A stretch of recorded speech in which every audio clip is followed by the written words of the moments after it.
Chris?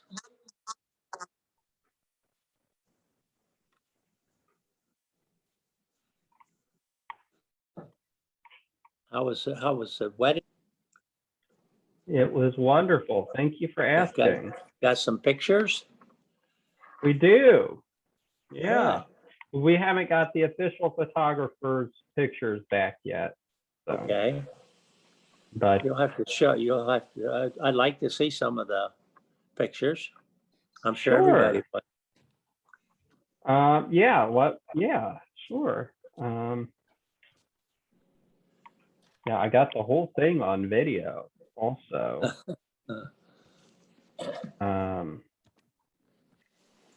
Which now is reminding me I need to go and download it. Oh, okay. I can send it to family. I'm sure you haven't been busy since you. Yeah, I finished. I was working on Patsy's funeral service today, and then also my sermon for Sunday. So. Ew. I bet Patsy's funeral service will be an up service. Yeah, I think it'll be a good service. Yeah. She was such an up person. Mm-hmm. She sure was. We're missing her, that's for sure. Yeah. I bet. Beth, I put your popcorn in the office, by the way. Oh, okay. So I'll be back in there tomorrow. I was there pretty long time today, so. Oh, you didn't see it? I should have sent you a message. Oh, that's okay. It's, no problem. It's back pushed up against the mailbox back there. It's got a Post-it note on it. So. All righty, I'll look for it. How's Grandma doing tonight? Grandma's doing fine. Good. Thank you. Your weather getting cool? No, it's nice out there. I mean, I could be out doing another mile on my walk, but I didn't. Okay. So no, we had a good rain today though. That was good. Part of, real hard rain came down for a while and we needed that. Hey, Sam, we had a hard rain yesterday and we had a lot of lightning and thunder. Oh, wow. And Yeah. there was one lightning strike. I thought it was next door. It was that close. Hey, You Sam, jump a did you little see bit her? on those. Hi, Sam, Gary. Hi, Sam. Did you see her new name is VWG? Yes, now. DWG. It's Chris's fault. He started that.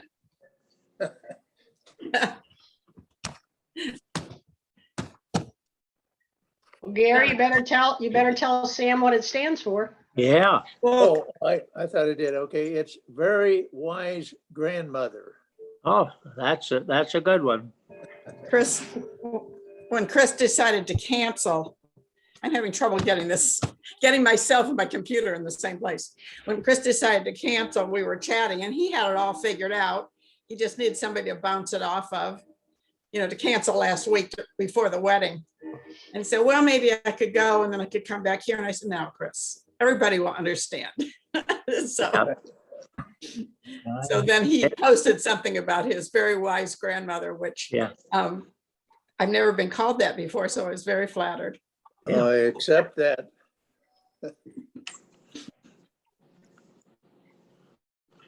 Hi, Tom.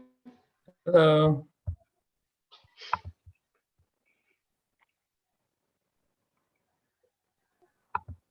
As we're waiting for people to come on, I was reading this article by the New Yorker, What American Christians Hear at Church. The Pew Research Center decided to go and watch a whole bunch of sermons online now that they're all going online and do a bit of a survey, if you will. And it says that in between Catholic, Evangelical Protestant, Mainline Protestant, and historically Black Protestant congregations, the median sermon examined was 37 minutes long. Ooh. historically, black churches were the longest, with a median of 54 minutes.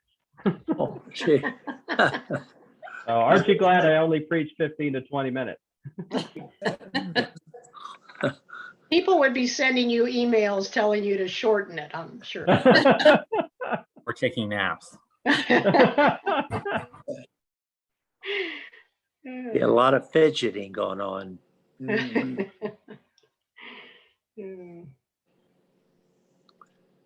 Or your iPod. You know, Beth, Yes, thank you very much for the card that you sent to Nancy and me. oh, you're welcome.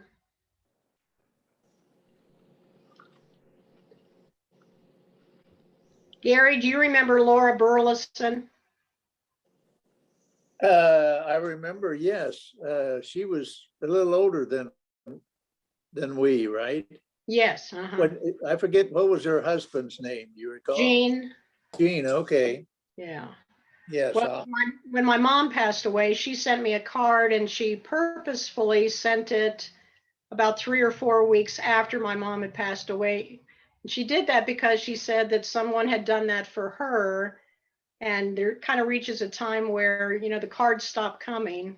And Right, so when she sent it to me, it was really nice to know that she was still thinking of me. So. okay. Beth, I got your card today. Thank you Oh, for good. spreading it out like that. That's really Good. nice. Yeah. It's been a little over a month now. Yeah. Mhm. Yeah. Norma, Owen just got your birthday card. Well, The card from good. the church. That's from the church. Yes. Yes, but I told him I happen to know From the the lady that church. sends the cards at church, and she's a very nice lady. I haven't tried the popcorn yet. That's later tonight. Oh, well, it's 7:05, but I wanted to ask, Beth, do you know anything more about Christmas families? I do not. Well, I know that Denise is waiting to hear from Desiree down at the Church for All People. They're getting the larger families for us. Oh, okay. And, I think that Jane Curry is, she's working with Amethyst. Now, she said Tuesday night that she was waiting to connect with you and Denise about it. Okay. So,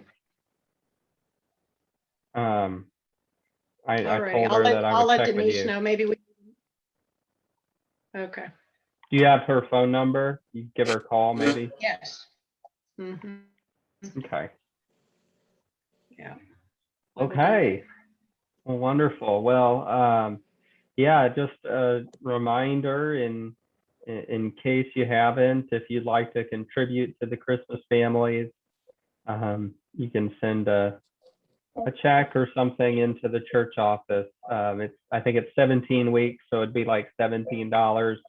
Again, we all in the in-person class just put a 20 in the basket. So totally up to you, but that does help with our Christmas families every year. So we usually we pass the basket it's like a ritual. We pass the basket every class and everybody puts $1 in, but it's hard to do that on Zoom. So Right. Mhm. yeah. So, okay. All right. Chris, speaking of Zoom, is the attendance picking up in person in church? It's been about the same. Okay, that's the same way here. I was just wondering if, Yeah. It's or do you mean in church as on the whole? Like at, no, at, I at was, Sunday I was morning, you thinking mean? of, I was thinking of your church. Yeah. or- Do you mean on Sunday mornings? Yes, uh-huh. Oh, yeah. I think it's probably been about the same for a couple months now, but it's certainly more than it was back in the spring. Mhm. And actually now I wasn't in church last Sunday because of the wedding. I was down in Jackson, so I didn't get to see what it looked like without 8:15 service.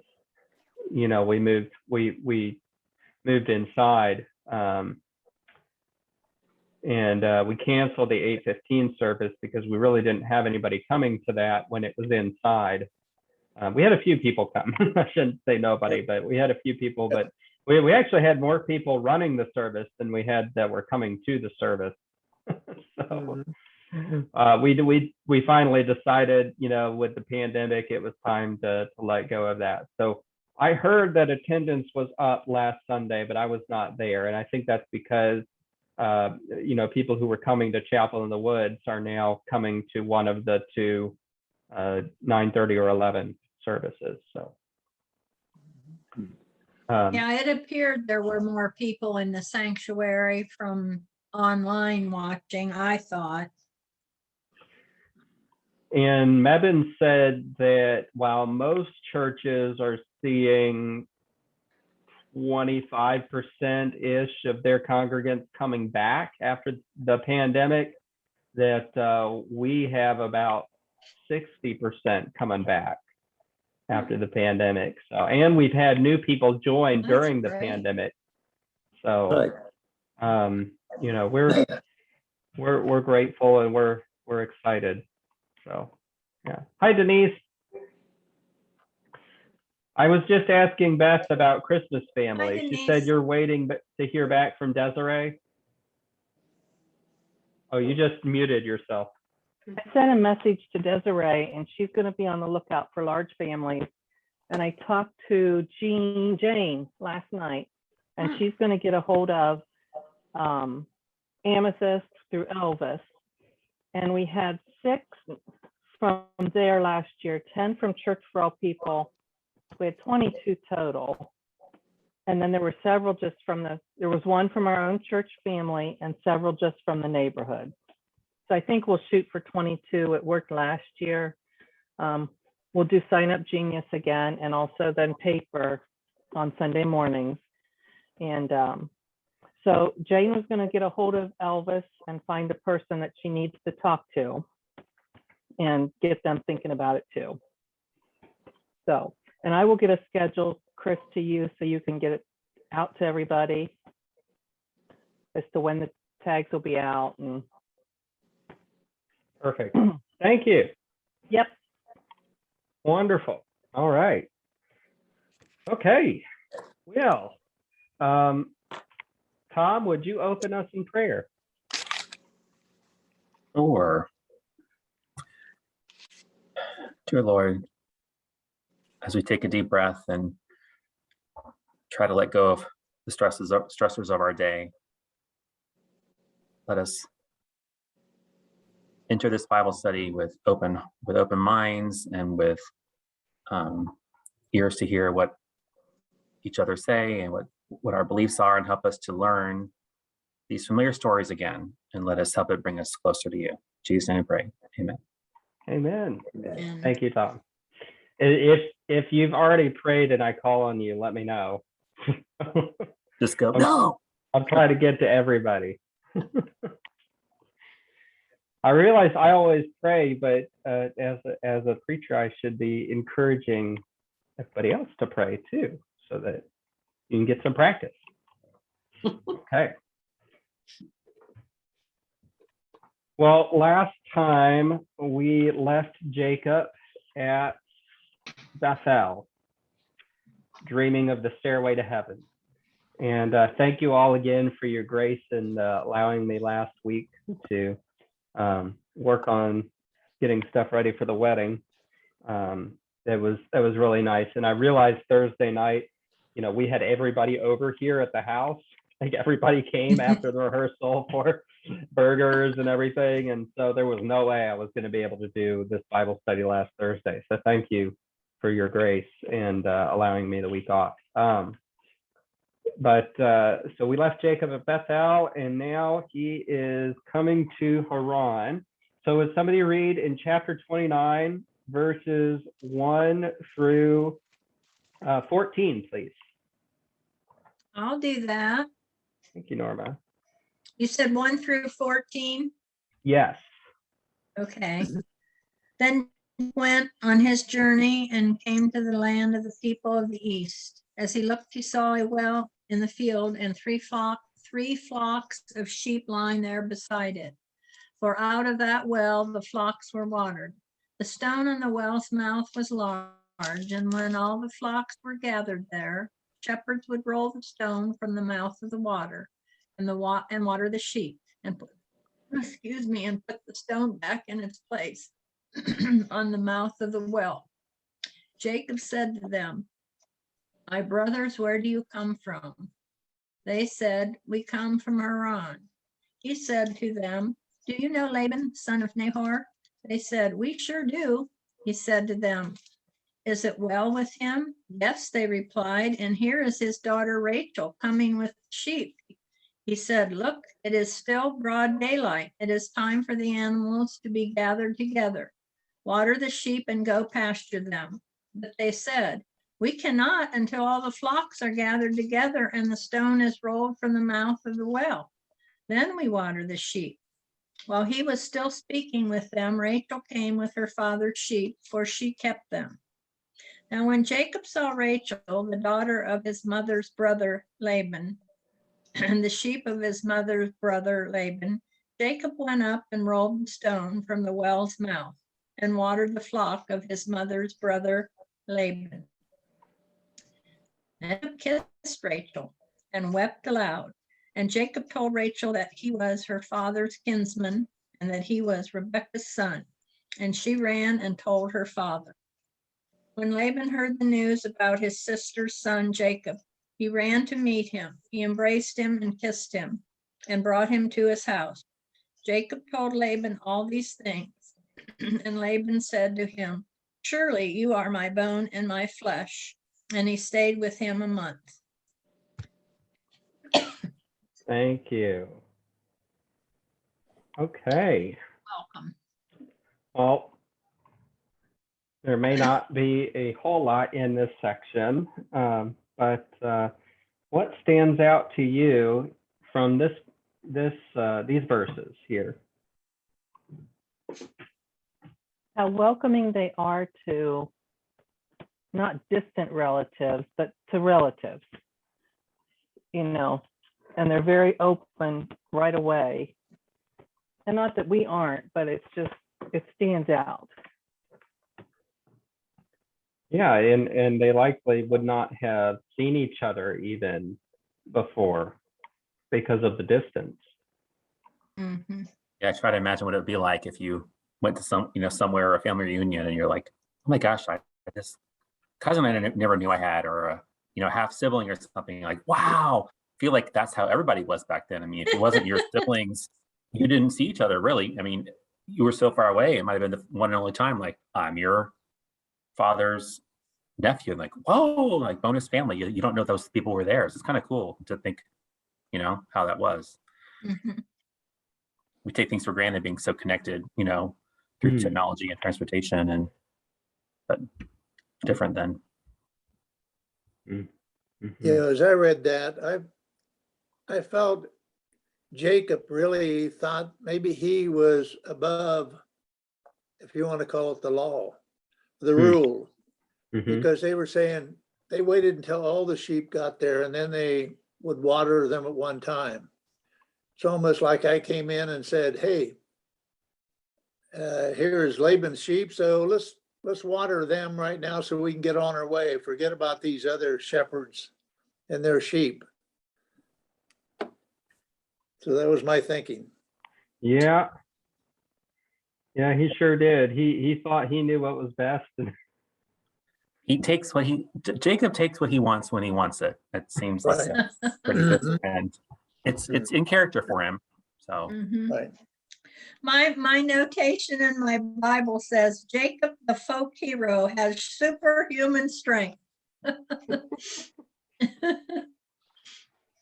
was Yes, wondering he if he does. was trying to impress Rachel a little bit That's what I thought, kind of. Mm-hmm. with his strength. Well, Although it did say that Jacob did it by himself, where it took really the majority of the shepherds Mhm. to move that stone so they could get to the well. So, Yeah, it's almost like the opposite of the well story from the last generation, where the servant comes and Rebecca does the feat of strength with watering the 10 camels, carrying the 200 gallons or whatever of water back and forth for the camels. Now Jacob, again, we have a well scene, another meeting of a woman who will become his wife, and he does this feat of strength, lifting the stone off of the well. right. The wells are the gathering places of these communities. I mean, that is shown over and over again. And even when we were in Guatemala, the wells are in the middle of the city where everybody congregates. Yeah. This might not be accurate, but I kind of feel like this is a kind of a community neighborly thing that they do versus Jacob coming in and being selfish. It's like they look out for each other. He comes in, I'm just going to get what I want. I need to impress who I need to impress. Kind of, the heck with the rest of you. I know it's God's plan, and Jacob was part of, God's plan for all of us, but it just seems like I see that dichotomy a little bit too. Right. Not unlike what you see occasionally here in the United States. There are certain people that say, hey, I'm above the law. I can do whatever I want to, when I want to. Forget about what people say. Mhm. Well, it's like they say there's two types of people. There's the people that go to a party and see there's not enough pizza to go around and they only take one slice.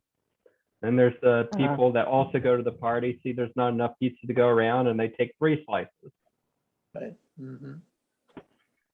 And so you got two different kinds of people. Right. But it's about thinking about the other person. So Jacob will grow. He's young still, and it doesn't say that the Bible doesn't make a judgment on Jacob for this action. There's no judgment made on him for doing this, but it's just kind of told like it is. A lot of Bible stories are like that. They're just kind of told, and we can look at them and think, well, I don't know about this. But the Bible doesn't say one way or another on it. I can think of quite a few stories where the story is just told, seems kind of wrong to us, but it's just there for us to read. So it's a lot of humanity in the Bible. Right.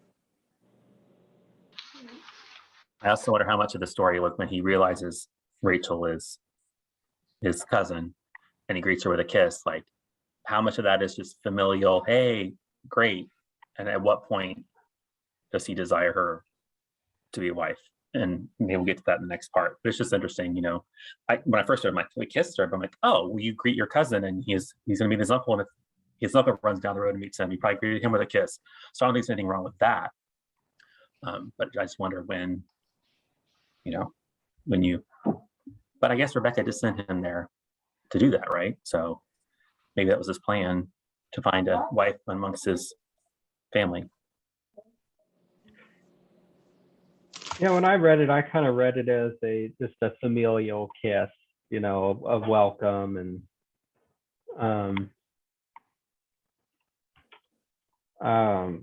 the lights just flickered here. Sorry, because Laban comes out and gives him a kiss, and Right.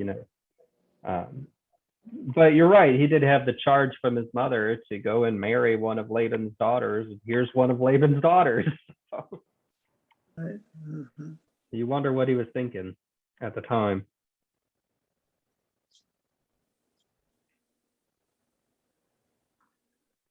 I thought it was really funny when it said Jacob told Laban all these things, everything, which I interpret to mean he told him everything that happened before now.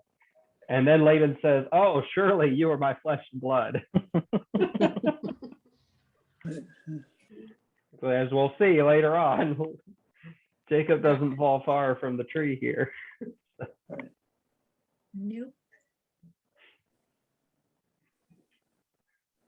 Well, would somebody read for us verses 15 through 30 then? I can.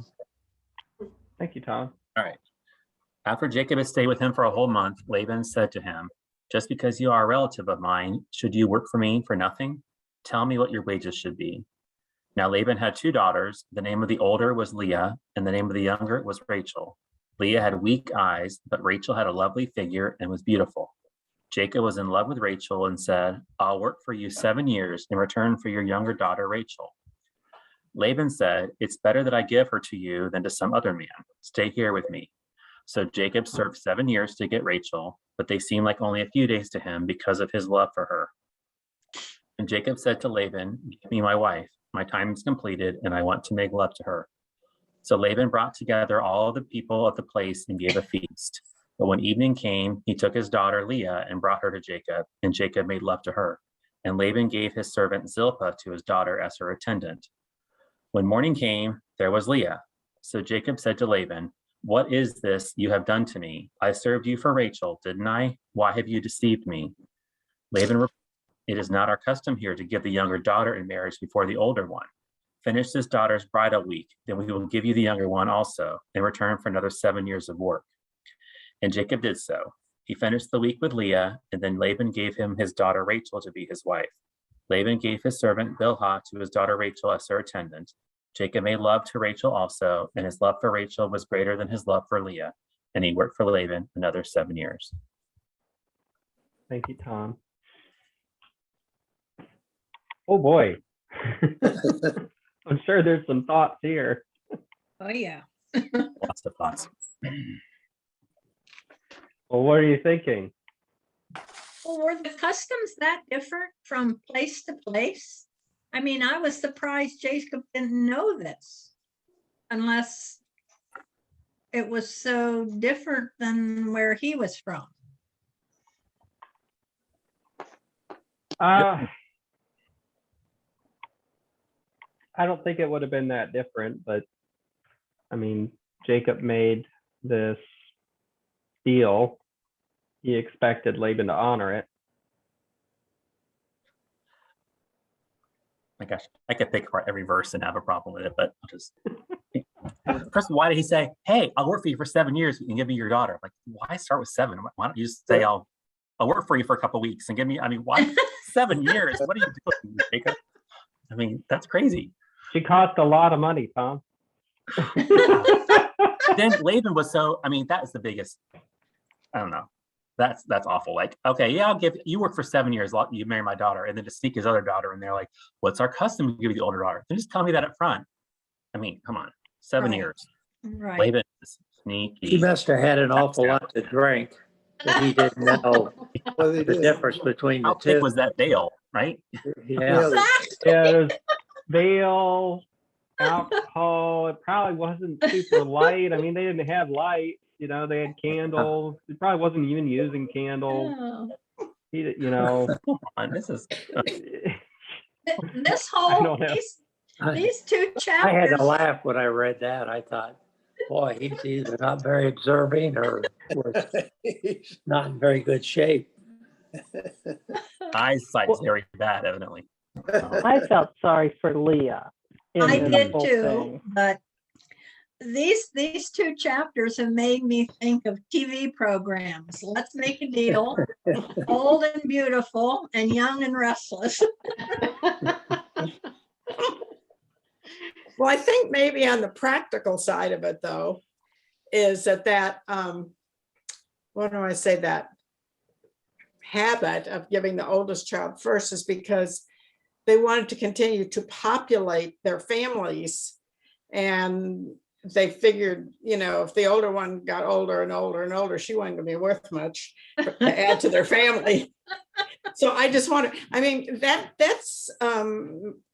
happened in my great grandmother's family. In the family that they got out of order because my great my grandfather wanted to marry the next one down, and he did. You know, they were from Scotland. So I don't think this thing, and that's not that recent, but, you know, there are still, that carried over, shall we say. But I think a lot of it here probably had to do with, you know, the making sure that the women were able to produce more heirs Right. as much as possible. You wonder what would make Laban decide to make him wait 7 years for even one of them. Why wouldn't he just say, you can marry Leah now and start give me grandchildren and work 7 more years for, it seems like it's just. Isn't really the weird. number 7 though, just Well, commonly true. used in the Yeah. Bible for some reason? Chris, you probably know, he probably knows there's some pattern to how many times 7's used. Yeah. If again, if Dave Billman were here, Right. Yeah, I thought about would- him. he would tell you that number 7 signifies completion. And you know, it's 7 days of creation. The 7th day is completion. The 7 days in a week. You know, 7 times 7 for the year of Jubilee. And so 7, yeah, it signifies a completedness, so to speak. So that kind of tracks. That kind of makes sense. That it would be 7 years to complete the service for as the bride price. Now this is Jacob doesn't have, unlike the servant who came earlier in order to secure Rebecca, Jacob doesn't have any money with him. He doesn't have any wealth. He doesn't have anything to offer as the dowry. And so what he has to offer is his labor. Right. So. And he must have been pretty good at it, Chris, from the sounds of things. So to get another 7 years out of him was certainly beneficial. Oh, Laban's no fool, as we see later on. Yeah. He tries to play it off as, oh, I learned through divination. No, he could tell. He knows, you know, he's got something special with Jacob. He doesn't want to let him go. This guy's making him really, really rich. So my Bible, my translation, I think it's hilarious. It says, when morning came, it was Leah. Yeah. Oh, Surprise. right. Right. And somebody else pointed out that she definitely also must have gone along with it, because it would have been very easy for her to say, you know, when she went into him, hey, I'm not Rachel, I'm Leah. And so same kind of thing as when Jacob went along with what his mother Rebecca wanted him to do to deceive his father Isaac. We think that maybe Leah went along with, you know, was obeying her father, went along with what her father wanted her to do. But I agree with you, Denise. I feel bad for Leah. Right. Mhm. She gets the short end of the stick. The deceiver is deceived. Kind of Jacob gets, Right. Right. comes around, yeah. So Well, maybe Jacob really did know that the oldest daughter should be married first, and maybe that's why he said, hey, 7 years instead of a shorter period. Maybe he That thought he that she would be married in that time. he knows all about the older sibling and what the older siblings get and don't get, because he did his best to steal away his brothers. Mm-hmm. Yeah, there's all sorts of overlap here with Jacob's deception story. It was about reversing, you know, the firstborn, what the firstborn gets versus what he should get. And then here it's about kind of the opposite, where he was going to take the youngest daughter, but he's deceived into taking the oldest daughter, the firstborn daughter. So.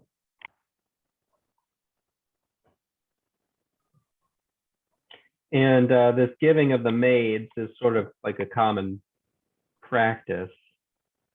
So, Molly, I feel bad. Can you hear us?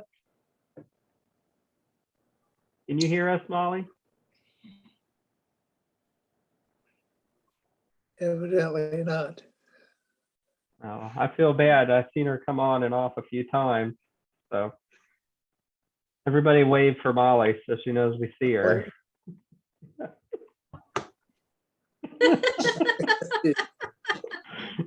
You can't hear. Oh, Leave. okay. We can hear you. We can. You can't hear me, can you? Mhm. Mhm. Yes, we can. You can can. hear me? Yes, we Yes. can. I can't hear you. Click your That microphone. is so weird. Because I checked my audio on another form and I could hear, but I can't hear anything now. So I guess I'll just call it a night and see if I can fix it before next week. So see you later. I'll call you. All right. I'll try to work out with her this week. I feel bad. Last week we couldn't hear her, but she could hear us, and now this week it's the opposite. So, or I'm sorry, 2 weeks ago we didn't mean that.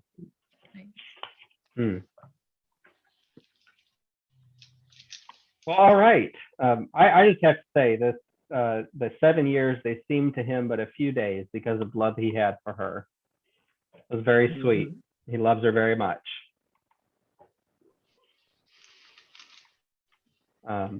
So all would have been fine if Laban hadn't brought Leah into him, and now we've got a setup for conflict because Jacob loves Rachel Right.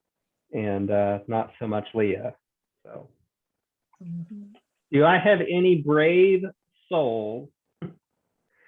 Because I wanted to, for the next section, just read through the birth of all of the sons. So that would be verse 31 through chapter 30, verse 24. That gets it's all the same kind of deal, you know. She conceived and bore a son and named him so and so kind of Well, deal. thank you. You just summed it up for us. Oh, I still got to read it. Oh, I'll do it. Thank you. When the Lord saw that Leah was not loved, he opened her womb, that Rachel was barren. Leah became pregnant and gave birth to a son. She named him Reuben, for she said, "It was because the Lord has seen my misery. Surely my husband will love me now." She conceived again, and when she gave birth to a son, she said, "Because the Lord heard that I am not loved, he gave me this one too." So she named him Amen. Simeon. It's hyphenated here. And again, she conceived, and when she gave birth to a son, she said, "Now at last my husband will become attached to me because I have bore him 3 sons." So he was named Levi. She conceived again, and when she gave birth to a son, she said, "This time I will praise the Lord." So she named him Judah and then stopped having children. When Rachel saw that she was not bearing Jacob any children, she became jealous of her sister. So she said to Jacob, "Give me a child, or I'll die." Jacob became angry with her and said, "Am I in a place of God who has kept you from having children?" Then she said, "Here is Bilhah, my maidservant. Sleep with her so that she can bear children for me, and that through her I can build a family." So she gave him her servant Bilhah as his wife. Jacob slept with her, and she became pregnant and bore him a son. Then Rachel said, "God has vindicated me. He has listened to my plea and given me a son." Because of this, she named him Dan. Rachel's servant Bilhah conceived again and bore Jacob a second son. Then Rachel said, "I have a great struggle with my sister, and I have won." So she named him Naphtali. When Leah saw that she was Natali. When Leah saw that she had stopped having children, she took her maidservant Zipporah and gave her to Jacob as a wife. Leah's servant Zipporah bore Jacob a son. Then Leah said, "What good fortune!" So she named him Gad. Leah's servant Zilpah bore Jacob a second son. Then Leah said, "How happy I am! The woman will call me happy." So she named him Esther. During wheat harvest, Urban went out to the fields and found some mandrake plants, which he brought to his mother Leah. Rachel said to Leah, "Please give me some of your son's mandrakes."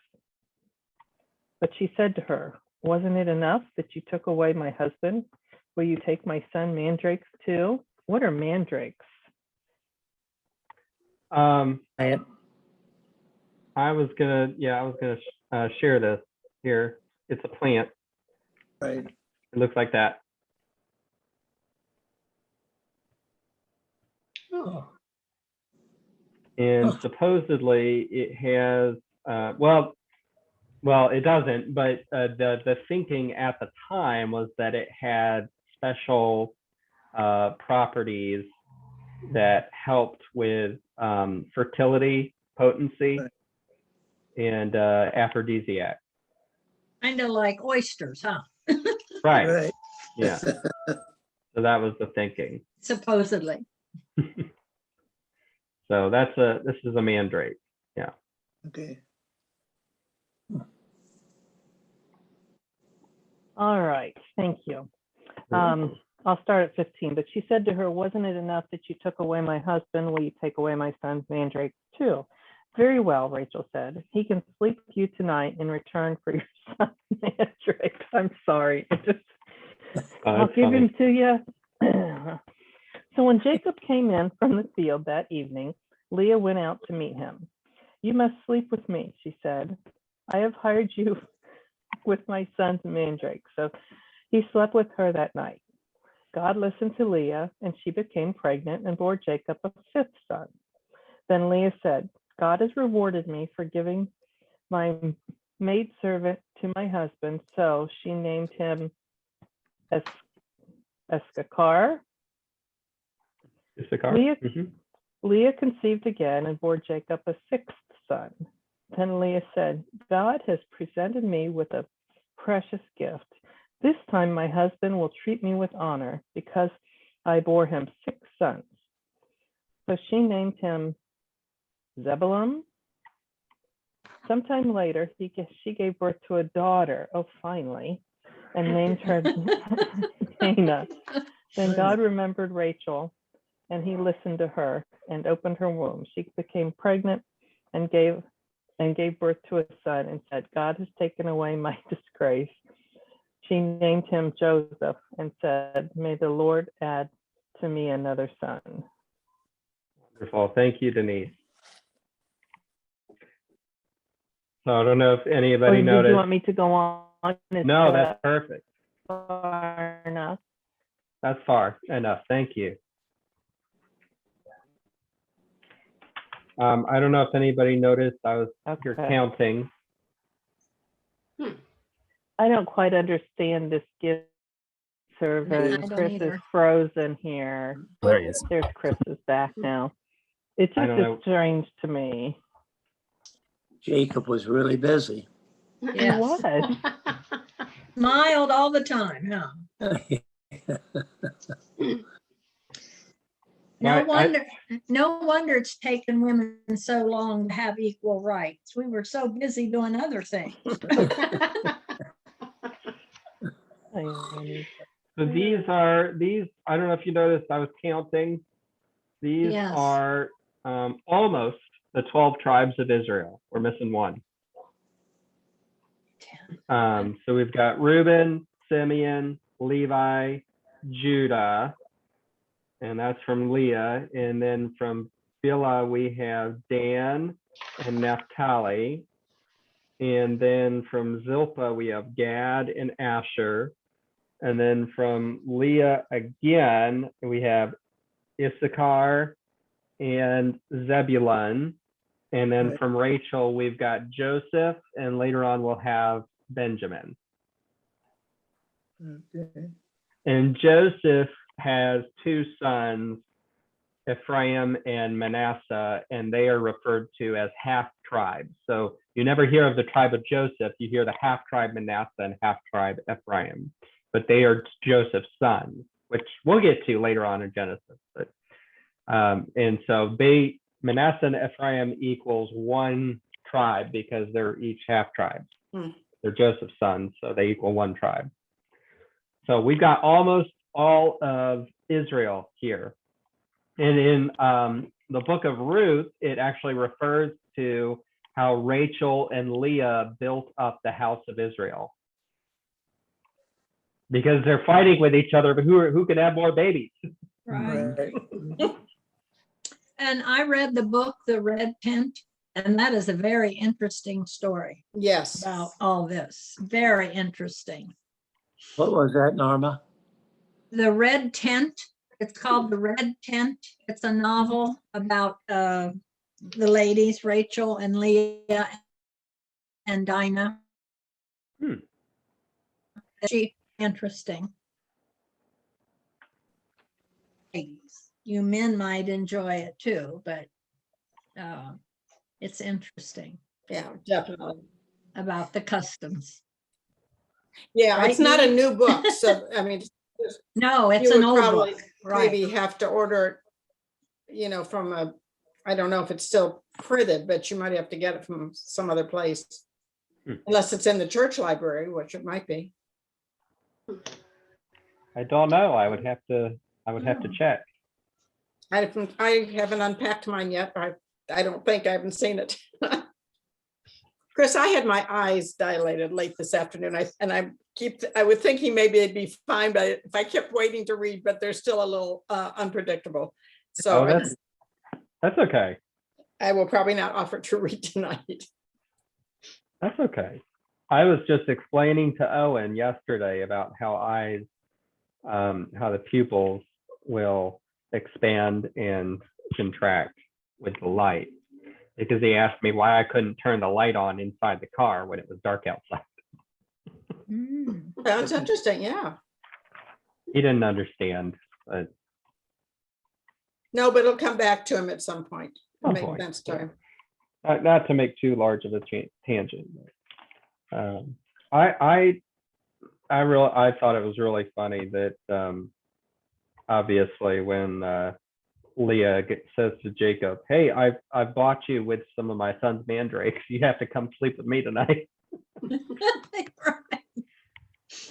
Yeah. Now you're pulling the kid in, so his parents can do it. It's just weird. The whole thing is just. It is. And this is going on like what, 15, 20 years? I mean, having all these kids with different women, and he waited all this time with 7 years. different wives, and it just seems like such a long, come on. Chris, It almost makes Jacob like not even human. Like he's just like this procreator between these 4 women. It's just like this. I was laughing kind too when he's reading. Oh my gosh. I'm like, now I've had the 3rd kid, maybe he'll me now. Now God give me favor because I've had 6. It's like they keep kind of come up with these different little mottos. It's kind of funny, but not to be sacrificed. It certainly was a man's world, wasn't it? That's right. Chris, is the old saying, variety is the spice of life? Can that be contributed back to Jacob?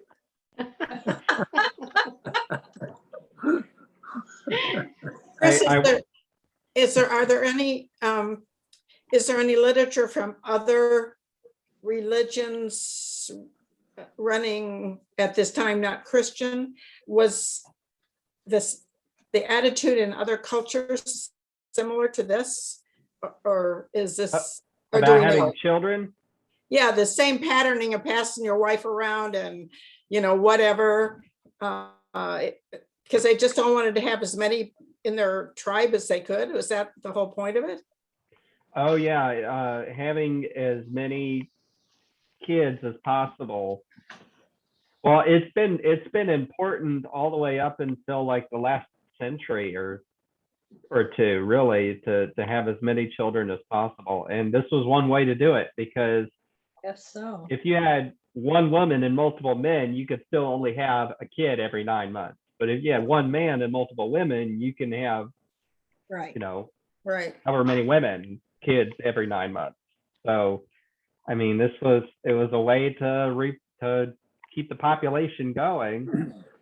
and to build And a up lot your more babies family. died young, so you had to have more kids. Just A lot of practically speaking. infant mortality, yeah. Yeah, that's true. And the And rest of the so, work fields and yeah, there's a huge emphasis on family and on descendants in Genesis, and that would have been the same in the surrounding culture as well. In fact, in a lot of ancient cultures, this emphasis on having descendants, somebody to carry on your family and to inherit, what you've accumulated. Otherwise, there's no point, right? Somebody to pass on your stuff to, and somebody that can carry on your family name. So, and it's the tension here, though, is who's it going to be? Now, we know the end of the story, right? We know that these are the 12 tribes. So they're all heirs of the promise. But up until now, it's only been one that's been the heir to the promise. We had Isaac instead of Ishmael, and Jacob instead of Esau. So with all of these births, the question is, if we're reading it for the first time, who's it going to be? Is it going to be Reuben, the firstborn, or is it going to be any one of these other 10 that have just been born? If we don't already know the end of the story, which we already know the end of the story, there's sort of that tension here in this story. Who's going to inherit the promise? But to Chris, answer your having a lot question, of children, go ahead. having a lot of children doesn't go back that long, because family farms used to be about 120 to 180 acres. And they said that to be able to manage that many acres, you had to have 5 or 6 kids. And it wasn't for heirs, it was for workers. The children, Right. they put them to work just as soon as they could to help sustain the whole family. Mhm. Is it always the firstborn of the male? Yes, Okay. that's the custom. Uh-huh. Yeah.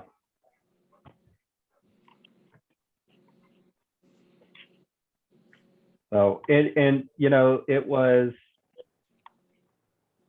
and we're still having this argument today also, but back then it really was whether or not you could have kids and how many kids you could have that determined the worth for a woman. It was, that was their, they're talking about, now I'll have honor, now I'll have love. Because in that culture, it was whether or not you could bear kids, whether or not you could give your husband an heir. That was important. We're still having this argument today, that where people are, oh, when are you going to have kids? How many kids do you want? Right, And that, women who choose to remain childless have to defend themselves in our culture still. But especially back then, it was paramount.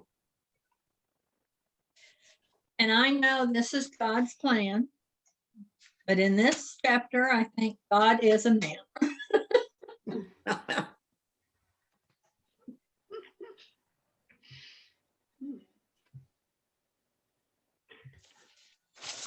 I should also just kind of note the obvious horror of the situation of Bilhah and Zilpah, the maidservants, who get no say, who are, forced into having relations with Jacob, for lack of a better word, and then don't even get to keep their children, aren't even counted as theirs. They're counted to Rachel and to Leah. And that was the practice back then. The focus of the story is not on them, it's on Rachel and Leah. But we can certainly read it today and realize these were real people, and they were treated terribly in terms of they were treated like property. If we can recognize that, the only thing I'll say is that God can still work through broken and sinful human systems to eventually bring about redemption and to carry forward God's purposes. Mhm. And I think God does push for those broken and sinful systems to go away, to be eradicated, because here we are thousands of years later, and at least here in this country and in many countries around the world, this is no longer a standard practice. Mhm. And we Christy? recognize the immorality of it. So, Right. But it's taken many years, right? Chris, Many. back then, do you think that those children were known as, they're the children of Jacob, not necessarily the children of Rachel and the maid? they were called the children of Jacob. In fact, Okay. literally, they are literally the children of Israel, Okay. because Jacob gets a name change here in a couple chapters.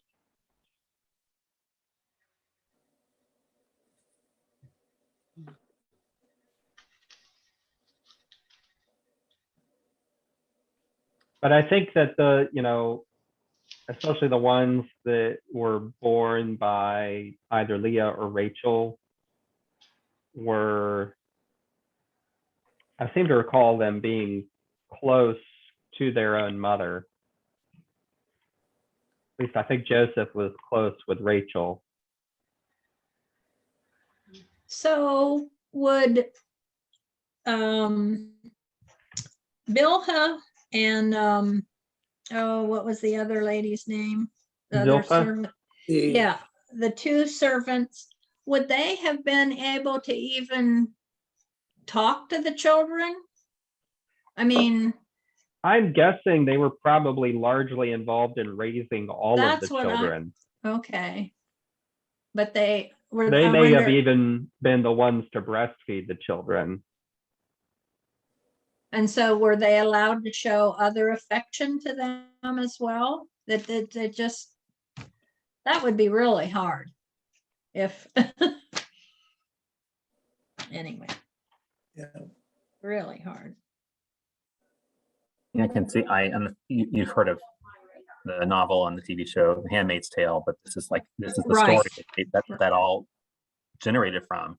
That Mhm. these women were taken against their will and forced to become pregnant, and they gave birth to their physical children, but the wife took that child literally right from birth, named the child, and it became hers.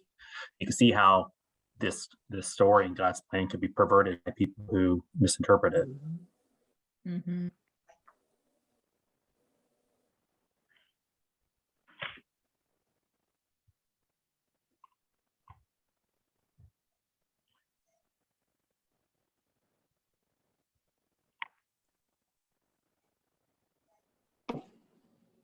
The other important thing to note here is that, which we've already kind of pointed out, is Jacob is passive in the story. He really doesn't have much of a say. I mean, we don't really hear much from him. He does seem to just kind of be passed around Yeah. back and forth. No. And I'm sure nobody has any lost sympathies for Jacob. No tears shed for Jacob. But it's the women who take charge of the situation, right? Specifically Leah and Rachel, who take charge of it. And that's why it says later on in Ruth that it was Rachel and Leah who built up the house of Israel. And so they have a lot of agency here, even though they didn't necessarily have agency in choosing who to marry, because Jacob just made a deal with their father, with his uncle. And that was in the first couple of verses that we read. But in all of these verses that Denise just read for us, other than maybe one verse where Jacob gets angry at Rachel and, by the way, places the blame on God, it's all It's all Rachel and Leah. They're all the ones doing the acting and the talking and the decision making.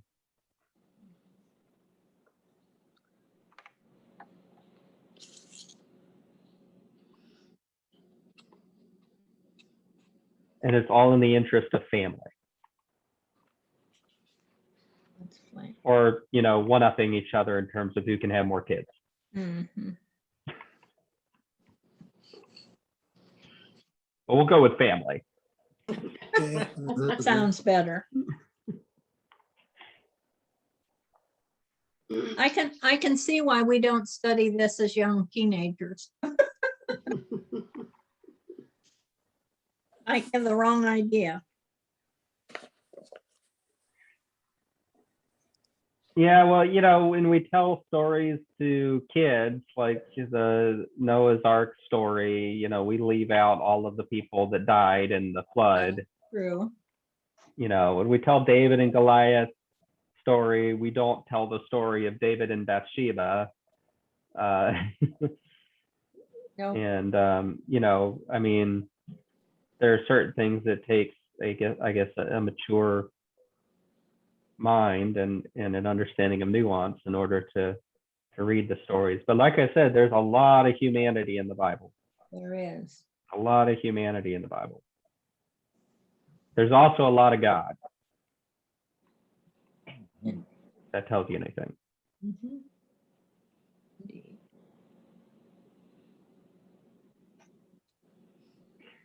You know, I'm glad you said that, because I feel like the more I read this, and as an adult, because I read this story and I read it, I got a Bible for confirmation, and I read it through the entire Bible front to back. And you know, as a teenager, when you first go through the Bible, at least speaking for me, you think these are God chose these people to write.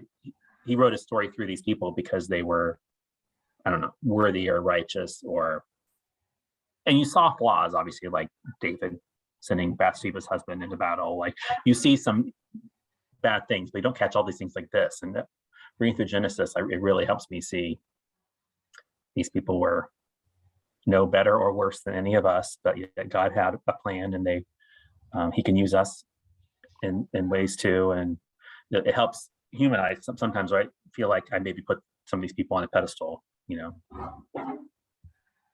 Mhm.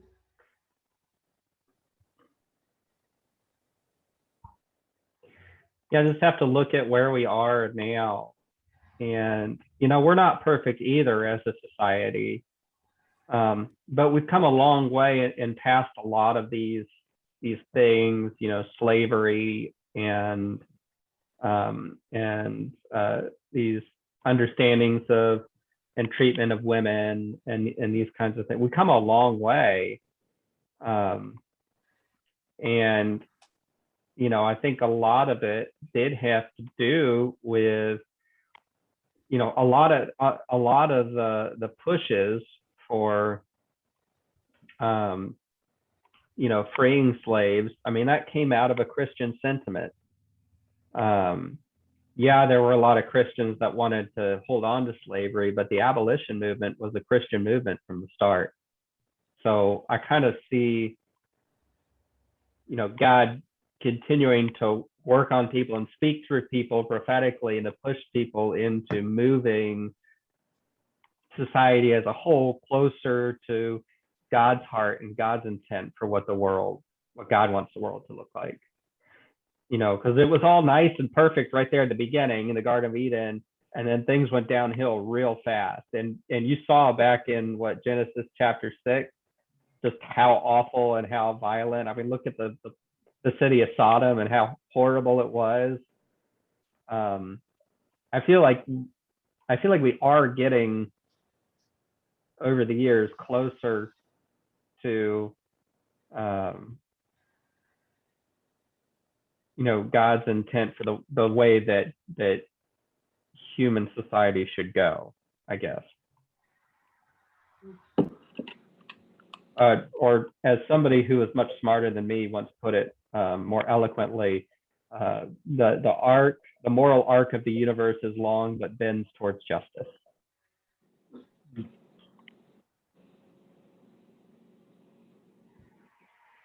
It's interesting that's happening, yet the number of Christians seem to be dwindling, correct? Well, here in the US, Mhm. Oh, okay. in other places, the number of Christians are growing, but yeah. There's a lot of people, I would say, there's a lot of people who would identify as spiritual and Rather than Christian. who would who would probably even, I can't tell you how many people I've had that say to me after they've got to know me and talked to me and they said, and I left the church hurt me, I really don't like the church, but from what I read of Jesus, I feel like you are following what he actually said, and I can respect that. Now, they haven't come back to church because of it, but I feel like it's kind of like when Gandhi once said, I like your Christ, I do not like your Christians. Mm-hmm. I think there's probably a lot of people who have left the church, but still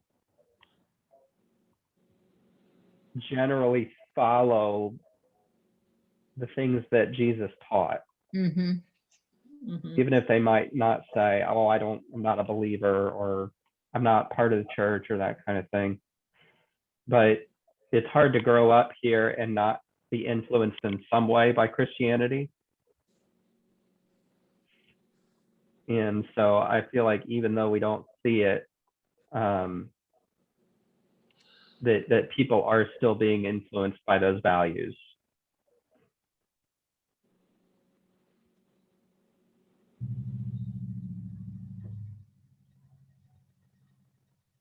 And in some ways, they would like to push the church to follow those values even more. Yeah.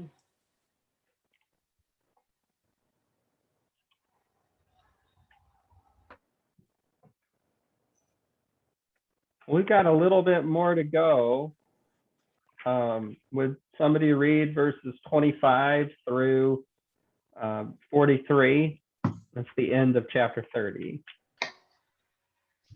I'll read that. Thanks, Beth. After Rachel gave birth to Joseph, Jacob said to Laban, "Send me on my way so I can go back to my own homeland. Give me my wives and children for whom I have served you, and I will be on my way. You know how much work I've done for you." But Laban said to him, "If I have found favor in your eyes, please stay. I have learned by divination that the Lord has blessed me because of you." He added, "Name your wages and I will pay them." Jacob said to him, "You know how I have worked for you and how your livestock has fared under my care. The little you had before I came has increased greatly, and the Lord has blessed you wherever I have been. But now, when may I do something for my own household?" "What shall I give you?" he asked. "Don't give me anything," Jacob replied, "but if you will do this one thing for me, I will go on tending your flocks and watching over them. Let me go through all your flocks today and remove from them every speckled or spotted sheep, every dark-colored lamb, and every spotted or speckled goat. They will be my wages, and my honesty will testify for me in the future whenever you check on the wages you have paid me. Any goat in my possession that is not speckled or spotted, or any lamb that is not dark-colored will be considered stolen." "Agreed," said Laban. "Let it be as you have said." That same day he removed all the male goats that were streaked or spotted, and all the speckled or spotted female goats, all that had white on them, and all the dark-colored lambs, and he placed them in the care of his sons. Then he put a 3-day journey between himself and Jacob, while Jacob continued to tend the rest of Laban's flocks. Jacob, however, took fresh cut branches from poplar, almond, and plane trees and made white stripes on them by peeling the bark and exposing the white inner wood of the branches. Then he placed the peeled branches in all the watering so that they would be directly in front of the flocks when they came to drink. When the flocks were in heat and came to drink, they mated in front of the branches, and they bore young that were streaked or speckled or spotted. Jacob set apart the young of the flock by themselves, but made the rest face the streaked and dark-colored animals that belonged to Laban. Thus he made separate flocks for himself and did not put them with Laban's animals. Whenever the stronger females were in heat, Jacob would place the branches in the troughs in front of the animals so they would mate near the branches. But if the animals were weak, he would not place them there. So the weak animals went to Laban and the strong ones to Jacob. In this way, the man grew exceedingly prosperous and came to own large flocks and maid servants and men servants and camels and donkeys. Thank you, Beth. All right, so we have one more attempt at deceitfulness by Laban and some strenuous work from Jacob to counteract that deceit. Did this make sense? It can kind of get confusing. Did it make sense to everybody what Jacob's doing, what's going on? Well, when you said that the deceitfulness of Laban, I think it was more deceit from Jacob. I think he's the one, isn't he? No, That's putting these branches in there and creating a stronger. Well, isn't he just trying to increase his herds? I mean, Well, there's sort of so Jacob, first of all, Laban won't let him leave. right? And then Jacob says, well, here's the deal, after a certain amount, or I will continue to work for you, but I need something in order for me to be able to provide for my family. So, so Jacob says, whatever speckled or spotted or dark colored, sheep or goat from your flock, let me have those. And then, as they breed over time, those will be my wages. That way, then you'll know that I didn't steal any from you. And so Laban takes the deal because those animals are pretty rare. And so there wouldn't be a lot of them. And they're also not necessarily the strongest ones.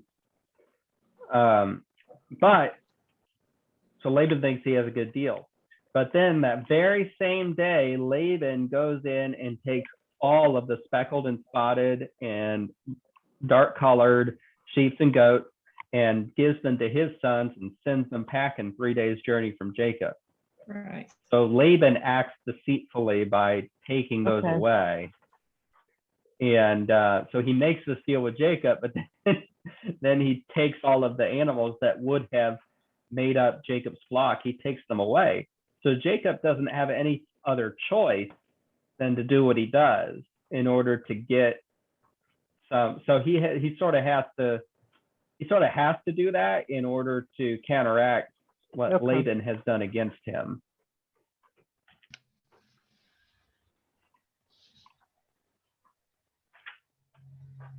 And that simply is telling how Jacob went about doing that. Yeah, it's sort of like, those old wives' tales that if you Right. face the head of the bed Right. north, it'll be a boy, and Yeah. Eat lemon juice or what, I don't know what it is to influence what the baby will be like. So sort of like that. He puts the stripes.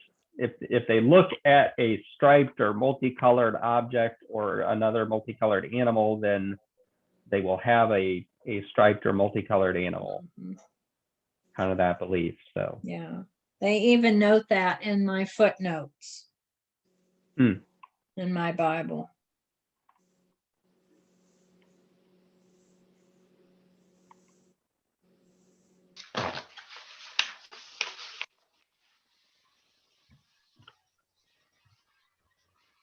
there was also we had a question about on Tuesday night about how that would have been, some of this stuff would have been like superstition, and shouldn't they be just relying on God? And here's a place where you can see that this is still a young people of faith. So the faith is not established, really. They still are kind of partaking in these superstitions, with the belief that the mandrakes are going to increase fertility, and this idea about the striped objects and putting the animals in front of it. At the same time, I said, I will often knock on wood, if, if I say something, I don't want it to happen. And that doesn't mean that I think it has any sort of magical properties or anything like that. It's just something I do. So, and ultimately, Rachel does give the credit to God for having Joseph and not to the mandrakes. And Jacob, we'll see next week, mentions a dream that he has where God tells him to select the spotted and the speckled livestock, and that God's going to help make him prosperous through that. So they're using superstitious methods to, I guess, hedge their bets, but ultimately they do give credit to God.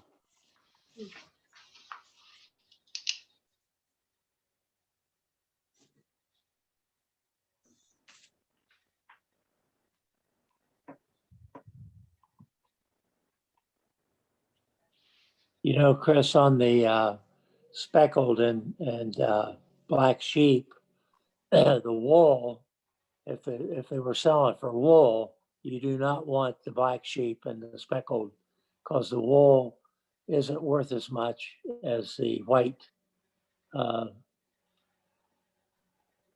is. I had a black sheep when I was growing up. I think my grandfather gave to it because he thought maybe I might be a black sheep.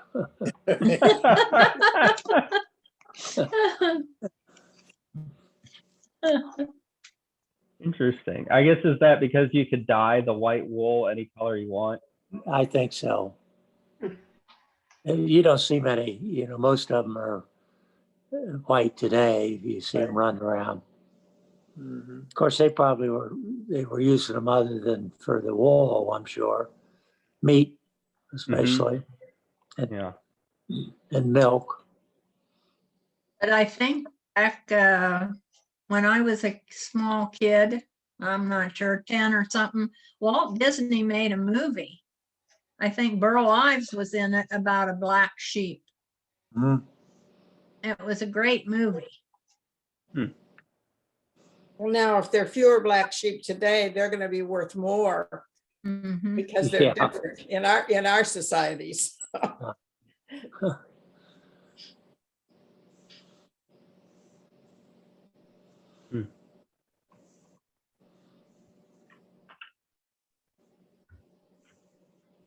Any more comments or questions on the 2 chapters?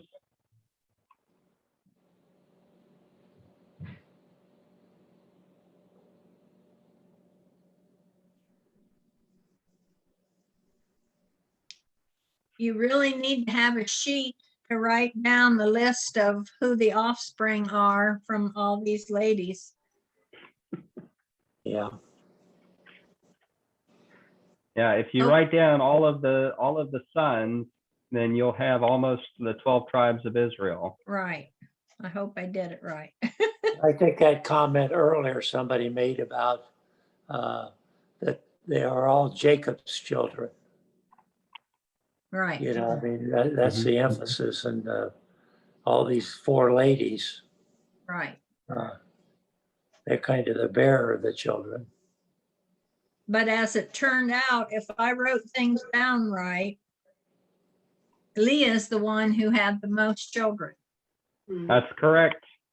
Mm. despite her not being beautiful. And having weak eyes. Right. Yeah. Yeah. And there's one yet to be born, Benjamin, and he will come from Rachel, Mhm.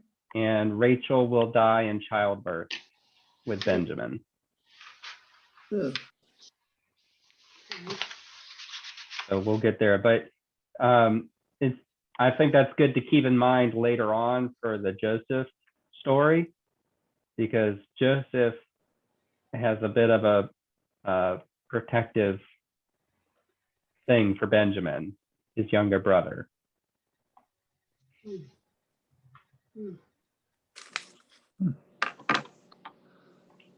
So Chris, it seems like in all these stories that there are a lot more boys being born. Is that what really was going on, or we just don't hear about the girls? I would guess it's more that we don't hear about the girls. Okay. You know, I mean, again, all those old wives' tales and everything about having a boy versus a girl, your chance is still a 50-50. So I would guess the population was still pretty close to that, Okay. half and half. Yeah. I'll tell you, Laban's daughters sure made him a lot of money. Made him a rich man. Mhm. Oh yeah. Mm-hmm. So see, Norma, women were still important back then. Yes. I guess. Well, we didn't really talk much about it, but Rachel was a shepherd.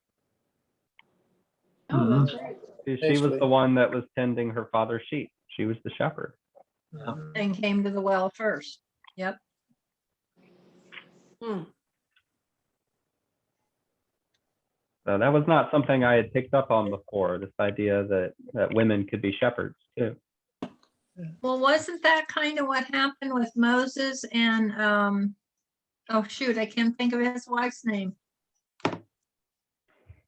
Starts with a Z, I think. Right. Zephyrah? No, that's not right. Zipporah? I think that sounds right. I think it was Zipporah, because Yeah. she was a shepherdess also and came to the well, I believe, and that's how he met her. I think I'm gonna dig a well in my backyard.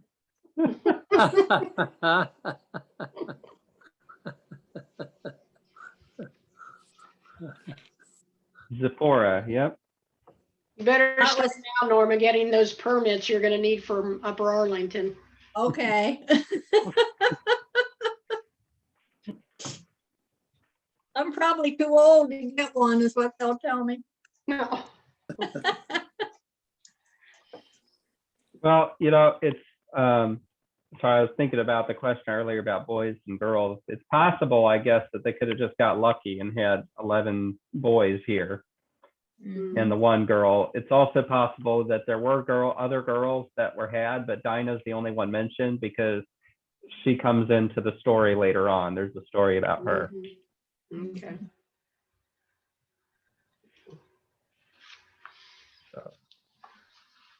But I would highly recommend the book, The Red Tent. And then Red there's Tent. also another one that, and I don't know if the same man wrote it, about Moses' wife Zipporah, I'm sorry. I can't remember. Dee, can you remember if? No, I don't know. I don't know that one. Or maybe I do. It's been so long since I read them, but Well, boy, it goes- they were They go very back a while. They go back a Yes, ways. very long. And they were very, very good and gave good insight to the culture Right. at the time. Yep. Yeah. Excellent. I was just thinking about the red tent the other day. That's interesting. Yeah. Well, I looked it up and it says that it's written by Anita Diamond. Does that sound familiar? Mhm. Yeah, I'm not very good with authors, but yeah. She written anything else, or does it tell you that? Let's see. Maybe it was a man who wrote about Zipporah. It does not say. Mm-mm. I'll have to go back and look in my book list and see if I can find it. She wrote some other things, but it's like the last days of Dogtown and Good Harbor and Day Doesn't- After Night. So Doesn't I don't tell- think, Doesn't tell you, yeah. Maybe we'll figure it out by next week. yeah. Right.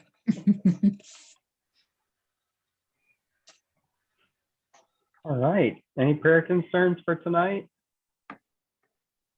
Have you found anything else out about Judy? Oh, yes. I called Jerry yesterday. She is home from the hospital. Oh, good. Judy Ellis? Yeah, I heard from Jane Curry on Tuesday night at Bible study that Judy had had a fall Hmm. at home and it hit her head, and she went to the hospital, and so it seems like it was nothing more than a concussion, so that's good. But they fixed her up, and Jerry brought her home yesterday, so they're at home. But he's very overwhelmed with everything. I'm sure. How's he doing? Because he was having health problems also, wasn't he? Yeah, he's got health problems. He's got issues with his legs. Mhm. They have home health aides coming in to Good. help. Good. But when I called him, he was in the middle of doing laundry and he was out of breath. That he was breathing hard because he was doing a load of laundry. So Mm. he's trying to keep everything going. Bless his heart. That's a tough, tough deal.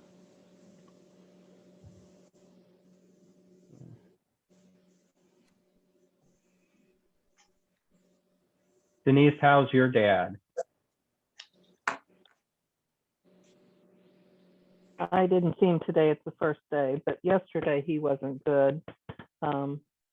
Doesn't understand why he has to be on a floor that he can't leave, and he has no purpose right now. And everybody that's in this unit is in a wheelchair, so he doesn't enjoy going to wheelchair volleyball. So I need to find something or somewhere for him to get some more activity. So Tom, I'm in the same boat you were with your dad. Happened very rapidly here, so thank Yeah, you it's for very fast. asking. Yeah.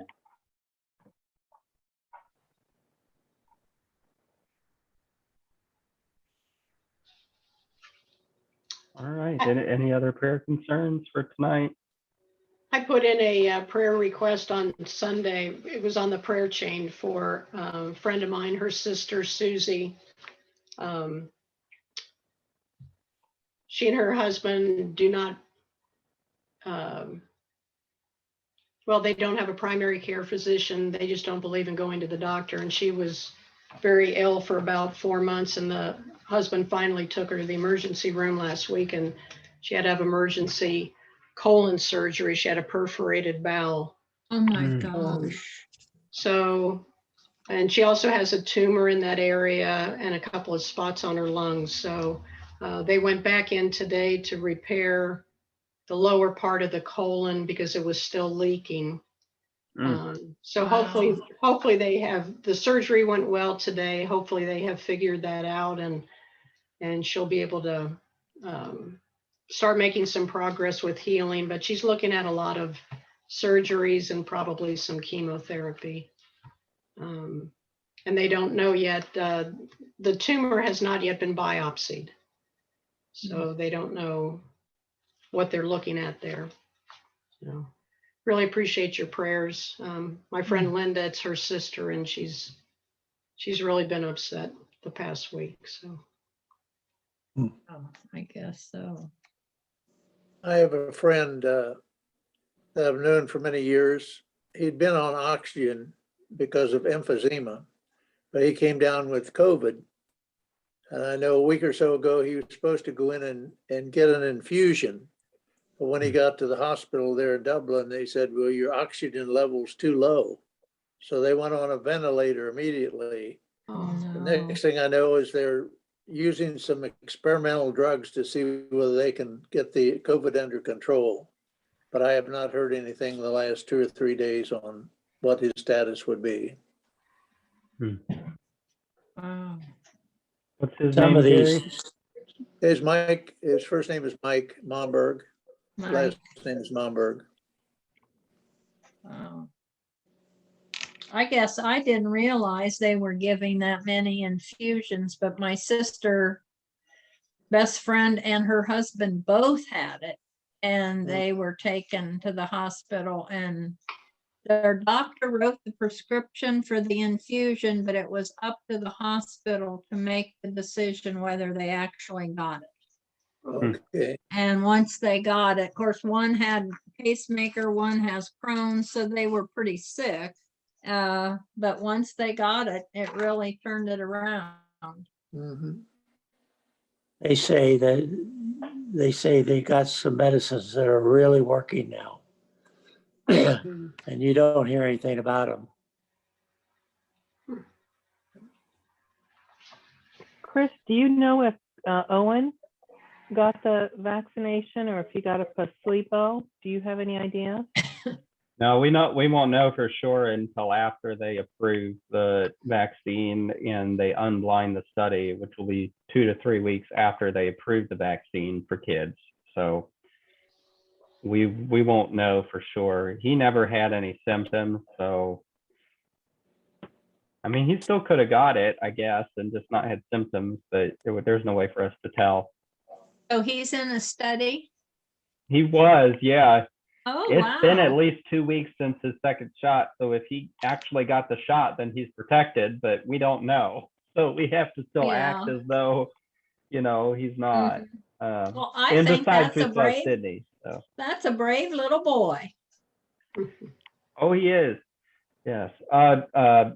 Prayers of joy is that his birthday is tomorrow. So Oh, Yes, Happy indeed. birthday. he's Yes. turning 7 years old. 7, okay. Speaking of birthdays, Anna Buss is going to be 99 years old on October 15th.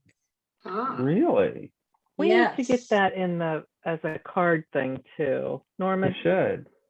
Yeah, I talked to Wendy about it, and I think she's gonna try to, whoever does, I don't know who does that, okay. but yeah, that's pretty remarkable. And on top of that, she's a World War II vet.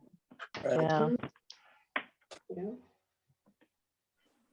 Gary, 99 doesn't sound so old anymore, does it? Oh, it doesn't, Sam. Not at all. We don't have far to go.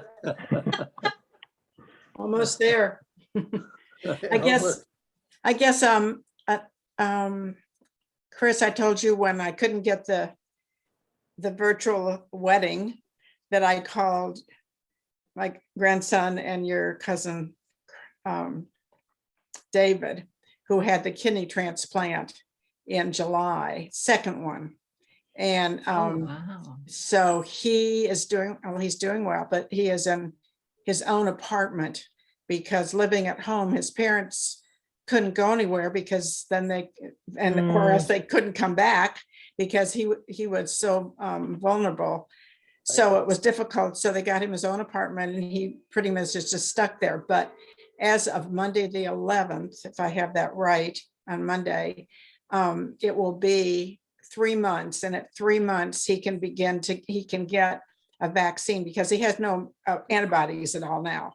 So once he gets the vaccine, hopefully his system will begin to produce antibodies. Now, it might not at all, but so he's really excited about that date to get that started, maybe have a little change to his lifestyle. So What's his name? his name is David. He was named after my husband. David, okay. Yeah, after Wow. Chris's grandpa, great grandpa. Oh, Yeah, that's great. so maybe I hope for him that that'll happen. Mhm. And Right. Chris kindly offered to give him a kidney, but we didn't have to do that because he got a wonderful one that seems to be, working perfectly and did immediately. There's been no rejection indications at all. So, Excellent. Wonderful.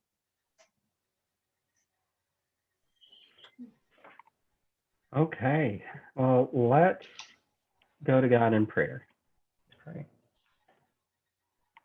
Good and gracious God, we thank you so much once again for this time to come together and to study the book of Genesis, study your word and the lives of the people that you guided so many years ago. It's just really cool to think about how you were there present in their lives all of those years ago, and you're here present in our lives as well. And so we thank you for their example, to be able to learn from them. We thank you for their humanity to help us feel a little less daunted at our ability to have a relationship with you and to follow you. Yeah, we just thank you so much for your work in that family, and for ultimately the gift that you gave to us in the person of your son, Jesus Christ. And we are certainly mindful, God, tonight of so many who are in need of prayer, of those who have just experienced another school shooting in Texas, of those who are still struggling with COVID. God, in particular, we want to pray for Gary's friend, Mike, who's come down with COVID, is in the hospital. We lift up my cousin David as he awaits his first vaccine, and pray that would be a blessing for him. God, we are mindful of those who are grieving the ongoing loss of loved ones to the disease of dementia. And so we lift up our brother Jerry, and as he cares for Judy, and we pray for Judy as well. And we pray for Denise's parents, for Don and Jean, and we lift them up to you as well. And we pray for Denise too. God, we also want to lift up best friend's sister, Susie, who had emergency surgery and who has tumors and might need some chemotherapy. God, we pray that you would work your healing, that you would work through the doctors and the surgeons, and that you would continue to bring her recovery and healing, God. We know that there are so many others who we could name tonight. God, I give you thanks for my son and for his birth that we celebrate tomorrow. And so we trust that you know all of those, both named and unnamed, and that you know each situation, and that you care about us and you hear our prayers, and that you are over all things. And we pray that you would bring us back together again safely next week. And we pray all of these things in Jesus' name. Amen. Amen. Thank you. Night. Everybody have a good week. You too. Good night, Good everybody. week.